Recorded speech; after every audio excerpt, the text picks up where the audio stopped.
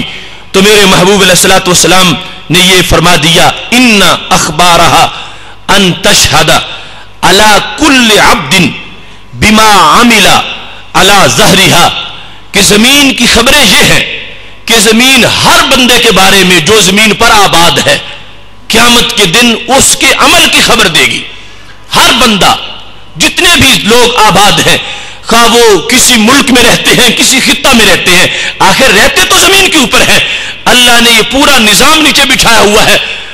زمین قیامت کے دن ہر بندے کے بارے میں خبر دے گی. انداز کیا ہوگا؟ رسول اکرم صلی اللہ علیہ وسلم فرماتے ہیں، عاملہ قضا و قضا فی یوم قضا و قضا. زمین کہے گی، اے اللہ، اس بندے نے فلاں دن فلاں کام کیا تھا، اس نے فلاں دن فلاں کام کیا تھا، اور فلاں نے فلاں دن فلاں کام کیا تھا. تاریخ بھی بتائے گی، وقت بھی بتائے گی، کام بھی بتائے گی. تو خالق کائنات جل جلالہ نے قرآن مجید میں اس آیت کو نازل کر کے بندے کو محاسبہ کی طرف متوجہ کیا، مخابرہ کے لحاظ سے بھی، کہ تو جہاں بھی چھپے گا آخر وہ زمین کا کوئی حصہ ہوگا، یا خود یا زمین پر جو چیز رکھی گئی ہے وہ ہوگی. اور ہر چیز زمین میں، زمین کے اوپر جو ہے اس کو سب وہ نوٹ کر رہی ہے، اور وہ بتائے گی جہاں بھی چھپ کے جائے گا، جدھر بھی چھپے گا وہ زمین بیان کرے گی. جب اتنا بڑا جاسوس اے بندے تیرے پیچھے لگا ہوا ہے تو اس جاسوس سے اپنے آپ کو بچا لے. اس جاسوس نے تو کوئی بات بھی نہیں چھوڑنی. تو اپنا آج فکر کر، آج محاسبہ کر، آج سوچ کے قدم رکھ. چھپتا ہے تو سوچ کے چھپ کہ زمین پہ ہی چھپ رہا ہے. ایک تو اللہ خود دیکھ رہا ہے، لیکن اس نے پھر نظام عدل بنا رکھا ہے. چلو بندے، میں خود بیان نہیں کرتا، میری زمین بیان کر دے گی. ما یلفظ من قول الا لدیہ رقیب عتید. ہم نے فرشتے بھی ساتھ رکھے ہوئے ہیں، جو تم لفظ بولتے ہو زبان سے نکلتا جاتا ہے وہ فوراً لکھ لیتے ہیں. جہاں بھی ہوتے ہو وہ فوراً لکھتے ہیں. یہ رپورٹر بھی ساتھ ہے، نظر نہیں آتے مگر وہ بھی لکھ رہے ہیں.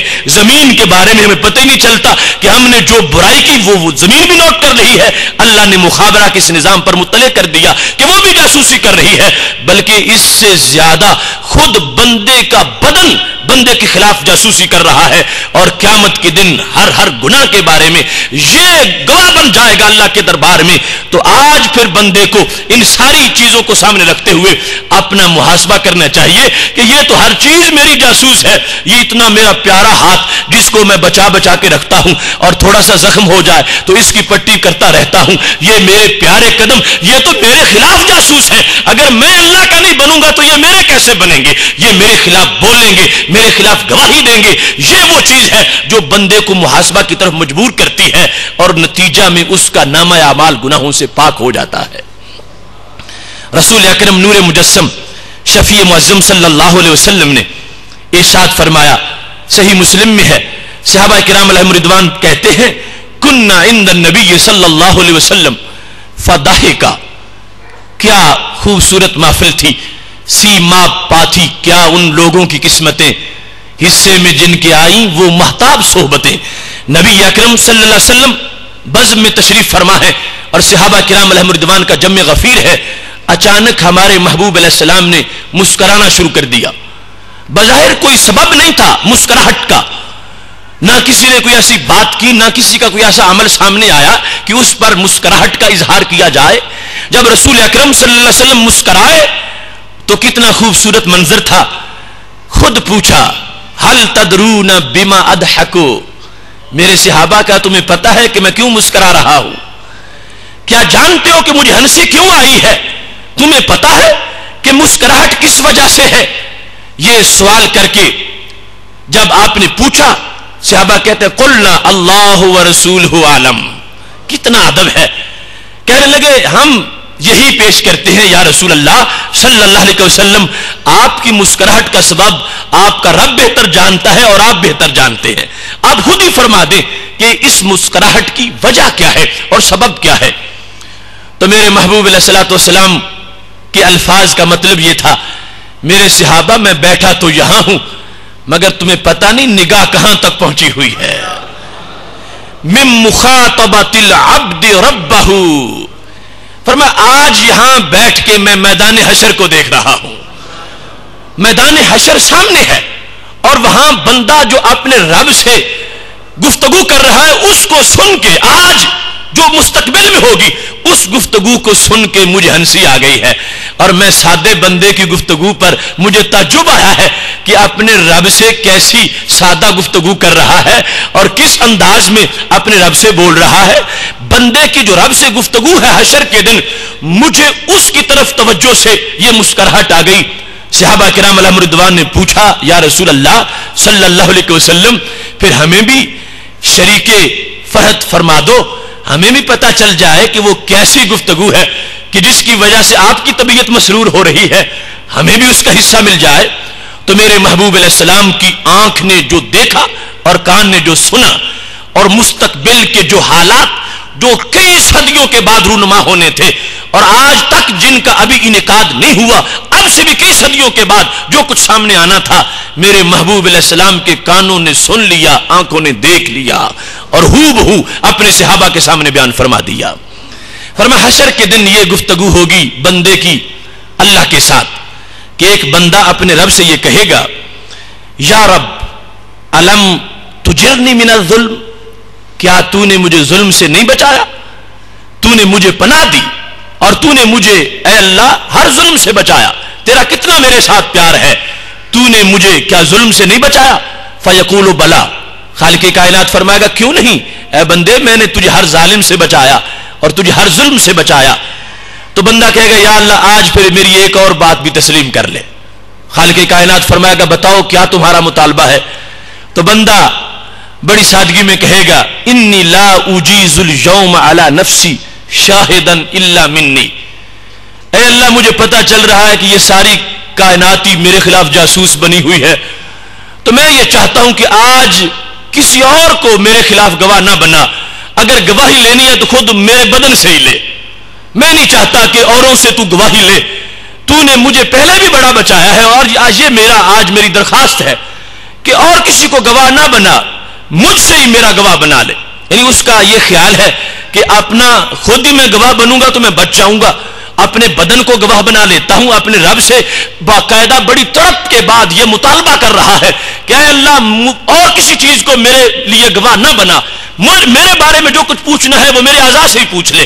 اس کو یہ ناز ہے کہ میرے ہاتھ میرے بڑے حامی ہیں اور بڑے معاون ہیں، میری کھال میرے ساتھ بڑا پیار کرے گی اور میرے قدم میرا بڑا لحاظ رکھیں گے. اللہ سے درخواست سے کر رہا ہے کہ کسی اور کو گواہ نہ بنا، میرے ہاتھوں کو میرے بدن کو ہی میرے بارے میں گواہ بنا دے. رسول اکرم صلی اللہ علیہ وسلم فرماتے ہیں مجھے اس کے کلام پر تبسم آ گیا ہے کہ کتنا سادہ بندہ خود پھنسنے کی کوشش کر رہا ہے اور اللہ سے پوچھتا ہے کہ اور کسی کو گواہ نہ بنا، اے اللہ میرے اعضاء کو ہی میرے بارے میں گواہ بنا دے. جب اس نے بڑی تڑپ سے یہ مطالبہ کیا، حشر میں جو کچھ ہوگا میرے محبوب علیہ السلام فرماتے ہیں میں سن رہا ہوں، اللہ اس کی درخواست کو قبول فرما لے گا. فرمایا کہ ٹھیک ہے میرے بندے، اگر تو یہ چاہتا ہے کہ میں زمین کو گواہ نہ بناؤں، میں آسمان کو گواہ نہ بناؤں، میں درختوں کو گواہ نہ بناؤں، میں تیرے محلے والوں کو گواہ نہ بناؤں، میں تیرے دوستوں کو گواہ نہ بناؤں، ٹھیک ہے میں نہیں بناتا، جو تو خود گواہ پیش کرنا چاہتا ہے وہی مجھے منظور ہے، ٹھیک ہے تیرے اعضاء کو ہی تیرا گواہ بنا دیتا ہوں. تو پھر کیا ہوگا؟ خالق کائنات جل جلالہ فرمائے گا کفا بنفسک اليوم علیک حسیبا، ہم نے آج تجھے ہی تیرا محاسب بنا دیا. کفا بنفسک اليوم علیک حسیبا، تجھے تیری ذات کو ہی ہم نے تیرے لیے نگران اور چیکر بنا دیا ہے اور حسیب بنا دیا ہے اور گواہ بنا دیا ہے. اس کے ساتھ ہی خالق کائنات جل جلالہ اس کے منہ پہ مور لگا دے گا اور اس کے ارکان کو اعضاء کو یہ فرمائے گا ان تو کی، اے ہاتھ تو بول، اے قدم تو بول، اے اس کی ناک تو بول، اے اس کے سر تو بول. خالق کائنات جل جلالہ یہ حکم دے گا فتن تو کو، ہر عضو بولنا شروع کر دے گا، مسلسل بول رہا ہے. ہاتھ شروع ہوا تو بلوغ سے لے کر وفات تک اس نے جتنے جرم کیے تھے اس نے کوئی بھی نہیں چھوڑا. دن کے رات کے حقوق اللہ کے لحاظ سے حقوق العباد کے لحاظ سے مسلسل ہاتھ بولتے ہی جا رہا ہے. قدم جب شروع ہوا تو اس نے کئی دفتر کھول دیے, مسلسل پوری رپورٹنگ اس کے اندر موجود ہے, اور وہ شکایتیں لگا رہا ہے, اے اللہ کہ یہ کتنا بد نصیب انسان تھا جس کے قدم تو نے مجھے بنایا تھا, یہ کبھی بھی مجھ سے چل کے خیر کی طرف گیا ہی نہیں, اس نے فلاں دن بھی فلاں بدکاری کے لیے مجھ پہ سفر کیا, فلاں دن فلاں چوری کے لیے مجھ پہ سفر کیا, فلاں دن فلاں ڈاکے کے لیے مجھ پہ سفر کیا. مسلسل اس کے قدم بول رہے ہیں, سارے اعضاء اس کے جب بولتے ہیں تو اب خالق کائنات کچھ وقت اس کو تنہائی میں دے گا کہ وہ اپنے اعضاء کی باتیں خود سنے اور خود ان کو دیکھ کر کوئی نتیجہ نکالے. اب اللہ اس کو اپنے دربار سے سائیڈ میں کر دے گا اور مخلوقات سے بھی ایک جانب میں, اب اس کے اعضاء بول رہے ہوں گے اور وہ بندہ سن رہا ہوگا, اور جب یہ سنے گا تو اس وقت کہے گا ان کننا کنت انادلو, اے میرے ہاتھ کتنا تو بے وفا نکلا, میں تیرا دفاع کرتے کرتے زندگی گزارتا رہا اور میں تیرے لیے یہ سب کچھ کرتا رہا, اے میرے قدموں تم کتنے بے وفا نکلے ہو, میں تمہیں سنبھالتا رہا, میں جہاد میں نہیں جاتا تھا تمہیں محفوظ رکھنے کے لیے, اور میں اے بدن تیرے آرام کے لیے نماز نہیں پڑھتا تھا, اے میری کھال تو یوں آج میرے ساتھ بے وفائی کر رہی ہے. میرے محبوب علیہ السلام فرماتے ہیں یہ گفتگو میرے سامنے ہے, اے صحابہ اس کو دیکھ کر مجھے تبسم آ گیا ہے. اب دیکھیے اس مقام پر محاسبہ نفس کے لحاظ سے یہ جو مخابرہ والا پہلو میں دوسرا مرحلہ بیان کر رہا ہوں اس کو دیکھیے, اور قرآن مجید میں اس کو واضح طور پر بیان کیا گیا ہے. سورہ یاسین کے اندر خالق کائنات فرماتا الیوم نختم علی افواہہم وتکلمنا ایدیہم وتشہد ارجلہم بما کانوا یکسبون. فرمایا ہم آج یعنی قیامت کے دن منہ پہ مور لگا دیں گے, اور کیا ہوگا؟ فرمایا تکلمنا ایدیہم, ہم سے بندے کے ہاتھ باتیں کریں گے, وارجلہم ان کے قدم باتیں کریں گے. کس معاملے میں؟ بما کانوا یکسبون, جو کچھ بندے نے کسب کیا ہے, جو کمایا ہے, جو کچھ اس نے کیا ہے, یہ سارے باتیں کریں گے اور اس انداز میں بولیں گے, کوئی چیز بھی نہیں چھوڑیں گے. تو اللہ فرماتا ہے تمہیں اگر پتہ نہ چلتا اور قیامت کے دن یہ جاسوسی ظاہر ہوتی تو پھر تمہیں بڑا افسوس ہوتا کہ کاش کہ دنیا میں مجھے پتہ چل جاتا تو میں ان جاسوسوں سے بھی بچتا, اور اس سے بچنے کا مطلب ہی کیا تھا کہ کرتا ہی نیکی اور کرتا ہی کچھ نہ. یہ محاسبہ خالق کائنات نے پیغام ہمیں پہلے دے دیا کہ کل قیامت کے دن ہاتھ نہ ملتے رہنا, میں نے اس قرآن کو نسخہ کیمیا بنایا ہے اور اس میں تجھے بتا دیا ہے, اور محبوب علیہ السلام نے احسان کر کے کہ یہ ہر چیز تمہارے خلاف ہے, اگر تم اللہ کے نہیں تو یہ تمہاری کیسے ہوگی, یہ تب وفادار بنے گی کہ تم اپنے رب کے وفادار بن جاؤ گے. اور دیکھو تو صحیح یہ کتنا بڑا محاسبہ اس کے اندر مخابرہ کی جہت میں. آج کوئی شخص گناہ کرنے کے لیے یہ تو سوچتا ہے کہ مجھے محلے والے نہ دیکھ لیں, یہ سوچتا ہے کہ مجھے میرا بھائی نہ دیکھے, مجھے معاشرے کا کوئی فرد نہ دیکھے, لیکن کوئی ایسا ہوا کہ جس نے گناہ سے چھپانے کے لیے اپنے آپ کو ہاتھوں کو اتار دیا ہو کہ ہاتھوں تم ذرا گھر رہو, میں گناہ کر کے آ رہا ہوں, تم ساتھ ہوگے تو تم دیکھ لو گے. کوئی ایسا ہے جری بہادر کے جو قدم اتار کے رکھ دے کہ یہ قدم تو میرے خلاف گواہی دیں گے, جاسوس بن جائیں گے اور میں ان کو اتارتا ہوں اور گناہ کر کے آتا ہوں؟ ایسا ممکن ہی نہیں. تو پھر بندے کو سوچنا چاہیے, ہر چیز اس سے مطالبہ کر رہی ہے کہ بندے اپنا محاسبہ کر, خود اپنے آپ کو کنٹرول میں کر. اور یہ وہ چاہت ہے جو کائنات کی ہر چیز کے اندر موجود ہے, وہ بندے کو ستھرا دیکھنا چاہتی ہے. اور بندہ جس وقت اس جاسوسی کے نظام کو دیکھتا ہے تو اس کے اندر یہ تحریک پیدا ہوتی ہے کہ جب ہر طرف رپورٹنگ ہو رہی ہے تو میں ہی بندہ بن جاؤں, میں وہ کام کرتا رہوں کہ قیامت کے دن شجر و حجر میری نیکی کے نعرے لگا رہے ہوں. ایسے انداز میں قرآن مجید برہان رشید کا دوسرا حصہ حامیم السجدہ کے اندر آیت نمبر 21 ہے. خالق کائنات جل جلالہ کا فرمان ہے وَقَالُوا لِجُلُودِهِمْ لِمَا شَهِدْتُمْ عَلَيْنَا. قیامت کا دن ہوگا تو مجرم اپنے چمڑے کو پکڑ کے کہیں گے تم نے کیوں ہمارے خلاف گواہی دی, تم نے کیوں گواہی دی؟ قالوا, تو ساری کھالیں بولیں گی, چمڑے بولیں گے انطقنا اللہ الذی انطق کل شیء. تمہیں ہم پہ تعجب ہے کہ ہمیں بولنا کیسے آ گیا؟ اے انسان, مجھے اس نے ہی بلایا ہے جس نے ہر ذات کو بلایا ہے. جس نے زبان کو بولنے کی توفیق دی، اس سے کیا بعید ہے کہ وہ چمڑے کو بولنے کی توفیق دے دے؟ تو یہ سب کچھ انسان کے بدن اور اعضاء کے لحاظ سے بھی یہ پورا ریکارڈ مرتب ہو رہا ہے. اور یہ اس دن ہاتھ آج تو گونگے ہیں، اس دن گونگے نہیں ہوں گے. قدم آج تو گونگے ہیں، بول نہیں سکتے، اس دن بولیں گے. اور بولیں گے. انسان کو جب اپنے قدموں سے یہ گرم ہوا آئے گی تو پھر اس کو افسوس ہوگا، میں اس بدن کو بچاتا رہا اور یہ بدن آج مجھے جلانے پہ تیار ہو گیا ہے. اس دن پتہ چلے گا. اور یہ اعضاء کی گواہی بالخصوص لی بھی اس لیے جائے گی. ایک وہ ہے جس بندے کے خلاف کوئی دور والا اجنبی گواہی دے، اور دوسرا وہ ہے کہ عدالت میں اس کا بیٹا اس کے خلاف کھڑا ہو جائے. اب اس کو بیٹے کی خلاف ورزی پر، جو بیٹا اس کے خلاف آ گیا، اس کو اس گواہی پر جتنا افسوس ہے اتنا اجنبی کی گواہی پر نہیں کہ وہ اس نے میرے خلاف گواہی کیوں دی. بیٹے پر بہت زیادہ افسوس ہے. تو خالق کائنات فرماتا ہے ان ہاتھوں کو ہم نے گواہ بنایا تیرے لیے تاکہ بندہ افسوس میں ڈوب جائے، اس کی ندامت ہو کہ میں کس کے لیے سب کچھ کرتا رہا، یہ ہر چیز تو میرے خلاف ہو گئی ہے. اور دنیا میں اس کو بتا دیا تاکہ آج محاسبہ کرتے ہوئے ان اعضاء کو نیکیوں سے آباد کر لو. کل قیامت کے دن ہر عضو اپنی اپنی نیکی کا اعلان کر رہا ہوگا. محتشم سامعین حضرات، محاسبہ کے طریقہ کار کے لحاظ سے پہلا حصہ موازنہ کا تھا، اور دوسرا مخابرہ کا تھا، اور تیسرا مشاہدہ کا ہے. مشاہدہ کے اندر یہ ہے کہ بندہ یہ دیکھے کہ آخر میرا رب مجھ سے پیار کتنا کرتا ہے، اور ہر طرف اس کی رحمت کا شہود کیسا ہے. اس نے کس انداز میں مجھے اپنی قدرت کا شاہکار بنایا ہے، اور اس نے اتنی عظمت اور کسی کو نہیں دی جتنی عظمت اس نے مجھے دی ہے. تو پھر زیادہ باوفا بھی مجھے ہونا چاہیے. اس نے گھوڑے کو پیدا کیا، گدھے کو پیدا کیا، ان جانوروں کو پیدا کیا. بڑے بڑے پاورفل جانور ہیں، وہ پانی پیتے ہیں پھر بھی سر جھکاتے ہیں، اور چارہ چرتے ہیں پھر بھی سر جھکاتے ہیں. بلکہ ہر وقت ان کو ایک حالی طور پر جھکا رہنا پڑتا ہے کہ وہ مستقیم القامت نہیں کہ ان کا قد سیدھا ہو. ان کے اگلی ٹانگیں ہیں، ہر وقت وہ جھکے ہوئے ہوتے ہیں، اور پھر کبھی سر بھی جھکا لیتے ہیں، کھاتے ہیں پیتے ہیں.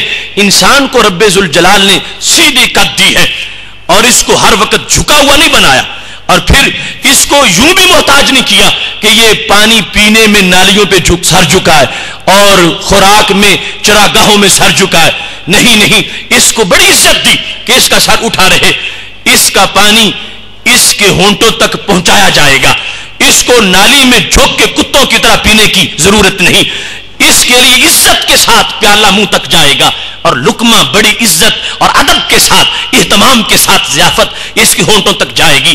خالق کائنات جل جلالہ نے انسان کو یہ دائمی وقار دے کر اس کو متوجہ کیا ہے کہ اے میرے بندے، میں نے تجھے ہر جگہ نہیں جھکایا. تیری یہ شان ہی نہیں کہ تو قطرے قطرے پہ سر جھکاتا رہے اور تنکے تنکے پہ سر جھکاتا رہے. میں نے تیرے سر کو یوں ذلیل نہیں کیا، تیرے سر کو میں نے بڑی عظمت دی ہے، اور تیرے سر کو میں نے ہمیشہ اٹھا کے رکھا ہے تاکہ تیرا سر میرے دربار میں جھکا رہے.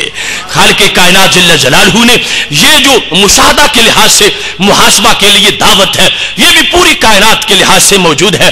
اور پھر بالخصوص خالق کائنات جل جلالہ کی طرف سے جو محبت بھرا پیغام ہے، میرے نبی علیہ الصلوۃ والسلام نے کتنی خوبصورتی سے اس کو بیان کر دیا. حدیث قدسی ہے، رب ذوالجلال فرماتا ہے من تقرب منی شبرا تقربت منہ ذراعا. جو ایک بالشت میرے قریب ہوتا ہے میں تو ایک گز اس کے قریب ہوتا ہوں. ومن تقرب منی ذراعا تقربت منہ باع. جو ایک گز میرے قریب ہوتا ہے میں تو 2 گز اس کے قریب ہوتا ہوں. ومن اتانی یمشی اتیتو ہرولا. جو میری طرف پیدل چل کے آتا ہے میں تو اپنی شان کے مطابق اس کی طرف دوڑ کے جاتا ہوں. اب یہ مشاہدہ بندے کو مجبور کرتا ہے کہ آخر اس خالق کے کرم تو پہلے ہی بہت زیادہ ہے. ہم ماضی میں جتنا ادھار کھا چکے ہیں اس کا حق بھی ہم آج سر سجدے میں رکھیں اور موت کے وقت سر اٹھائیں. پھر بھی جو کھا چکے ہیں ہم تو اس کا بدل بھی پورا نہیں کر سکتے. لیکن اس کا کرم کتنا ہے کہ اپنے دربار کی طرف بلاتا ہے تو نئی عظمتیں دے کر اور نئے انعامات دے کر، اور پھر یہ سہارا بھی دے رہا ہے بندے کو کہ ہو سکتا ہے کہ تو گھبرا جائے کہ میں نے 60-70 سال تو سرکشی میں گزار دیے ہیں، اب اللہ کے دربار میں جاؤں تو جاؤں کیسے. میں تو بڑا گندا ہوں اور میں تو ڈوبا ہوا ہوں گناہوں میں. میرے اللہ کی رحمت آواز دیتی ہے ٹھیک ہے انسان تو بڑا گندا صحیح مگر میری رحمت کو ستھرا کرنے کا طریقہ بھی آتا ہے, اور تیرے بڑے گناہ صحیح مگر میرے اجر اس سے کہیں زیادہ ہے. تو آ جا واپس پلٹ تو صحیح, تھوڑا سا لوٹ کے راہ حرم کی طرف آ تو جا, صنم قدے سے اور شیطان کی وادیوں سے پیچھے قدم ہٹا تو صحیح. تو تھوڑا سا آئے گا میری رحمت چوم کے تجھے گلے لگا لے گی, میری رحمت خود تیرا چہرہ دھو لے گی, خود تجھے ستھرا کر لے گی. ہم تو مائل بکرم ہیں کوئی سائل ہی نہیں, راہ دکھلائیں کسے کوئی راہ روے منزل ہی نہیں. فرما پلٹو تو صحیح, لوٹو تو صحیح, آؤ تو صحیح. تم تھوڑا سا آؤ گے میری رحمت آگے بڑھ جائے گی, تم 1 گز آؤ گے یہ 2 گز جائے گی, اور تم اگر پیدل چل کے آؤ گے میں اپنی شان کے مطابق تمہیں لینے کے لیے دوڑ کے جاؤں گا. کتنا کرم ہے اللہ کا, کتنی شفقت ہے اور کتنا اس کا پیار ہے بندوں کے ساتھ. حالانکہ وہ دوڑنے سے پاک ہے اور وہ دور سے قریب ہونے سے پاک ہے. جو پہلے شارک سے قریب ہو وہ پھر اس کا دور ہونا متصور کیسے ہو سکتا ہے؟ صرف اپنی رحمت کی کثرت کو ظاہر کر رہا ہے کہ بندو تم متوجہ تو ہو جاؤ, پلٹو تو صحیح, میں خود تمہیں عطا کروں گا, نوازشات کروں گا. تو یہ جس وقت انسان اس بات کا اپنے روحانی طور پر شہود کر لیتا ہے, اس کا مشاہدہ کرتا ہے کہ میرا رب اتنا پیار کرنے والا ہے, تو مجھے بھی اس پیار کے بارے میں سوچنا چاہیے. آخر میں کیوں باغی ہوں, میں کیوں سرکش ہوں, میں کیوں بگھوڑا بن گیا ہوں, میں کھاتا اللہ کا ہوں اور کہنا شیطان کا مانتا ہوں, تو ایسا میں کیوں کرتا ہوں؟ یہ سوچ میں کیوں کرتا ہوں ایسا, اس کو محاسبہ کہا جاتا ہے. اور یہ ساری چیزیں جو موازنہ, مخابرہ اور مشاہدہ کی شکل میں نے بیان کی ہیں, یہ وہ باعث بنتے ہیں جو بندے کو طریقہ کار کی طرف راغب کرتے ہیں. اور یہ طریقہ کار کے مختلف سٹیپ ہیں, اور ان کے اندر بندہ جس وقت اپنے گناہوں کو گنتا ہے, شمار کرتا ہے, یہی اس کا محاسبہ ہے. جب گنے گا تو پھر بے حیا نہیں ہوگا, گننے کے بعد اس کے ذہن پر یہ بات مسلط ہو جائے گی کہ اے بندے تو کتنا ظلم کر رہا ہے, اتنے خالق سے تو سرکشی کر رہا ہے جو اتنا کرم والا ہے, جس کے فضل اتنے ہیں, جس کے انعامات اتنے ہیں.